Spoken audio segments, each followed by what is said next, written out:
parler. Il dit, la Bible dit, dans le verset 9e, deux valent mieux qu'un, parce qu'ils retirent un bon salaire de leur travail. Deux personnes valent mieux qu'un. Ce message est en train de nous dire, en fait, qu'il y a une confrontation entre ceux qui sont deux et celui qui est un. Ceux qui sont ensemble et celui qui est seul. Ceux qui vont en groupe et celui qui est unique. Dans le positif et dans le négatif. Alléluia. Alléluia. Dieu dit à Salomon, dit à mon peuple, deux personnes qui sont en train de marcher, ils valent mieux que un. Mais je vous avais dit que un est le plus grand chiffre qui puisse exister, parce que c'est le chiffre de l'unicité. Mais Dieu est en train de nous dire ici, à part qu'il y a le chiffre de l'unicité et que c'est lui qui est un, c'est lui qui est l'unité, il y a deux qui viennent après. Et Dieu, deux ouvre la porte à la pluralité. Alléluia. Quand on parle du pluriel et du singulier, singulier commence par un, bien sûr commencer par 0, qui est un chiffre aussi, et il s'arrête à 1, et 2 commence au pluriel. Bien-aimé, lorsque tu es dans ce que tu es en train de faire, tu es en train de vivre sous la malédiction. Sous la malédiction, si tu es un. Rappelez-vous pendant les affermissements, j'étais en train de dire que malheur à celui qui quitte l'assemblée. Hébreux chapitre 10, verset 25, la Bible nous a dit, ne soyez pas comme ceux qui quittent leur assemblée. Parce que Dieu nous voit toujours dans une assemblée. Dieu nous voit toujours avec une personne. Dieu ne veut pas que nous soyons un. Dieu, il ne veut pas que nous soyons un. Dieu, il veut que lui soit un. Il veut que lui soit un, mais pas que toi tu sois un. Même quand il veut que lui soit un, quand il commence le monde, Dieu dit, faisons l'homme à notre image et à notre ressemblance. Dieu le Père, qui pouvait faire comme ça, comme j'ai toujours dit, et que tout soit, il dit, faisons. Il n'a pas dit que je fasse.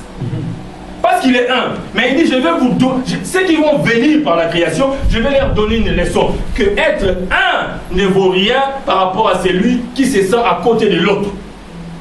Il dit, faisons l'homme, faisons l'homme. Faisons l'homme. Le Père dit, je vais avoir avec moi les fils, je vais avoir avec moi les Saint-Esprit, je vais avoir avec moi les anges et les archanges pour pouvoir créer, pour pouvoir m'accompagner dans cet ouvrage.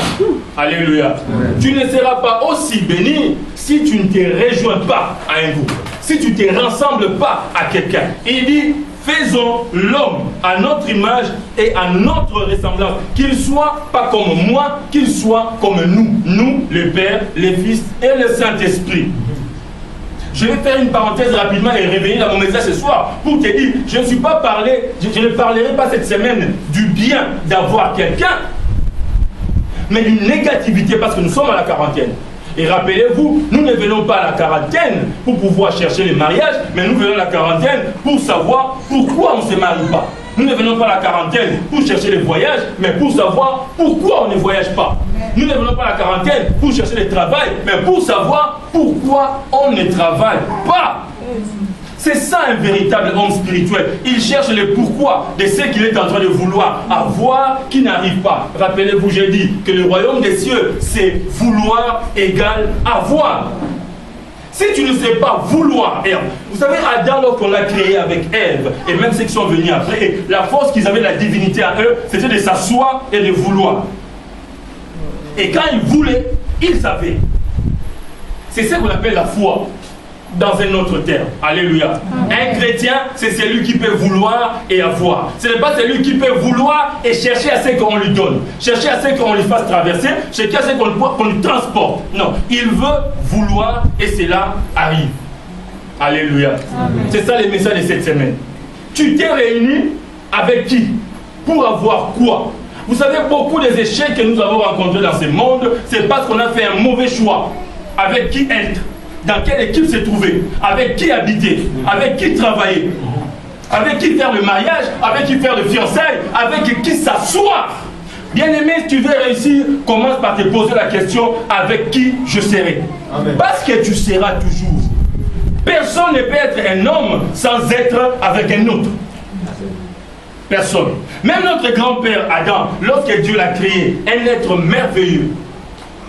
Adam a été tiré des sables d'une terre argile rouge qu'on appelle en hébreu Adami. c'était pur. Il n'y avait pas encore des vers de terre, il n'y avait pas encore la salive dedans, il n'y avait pas encore des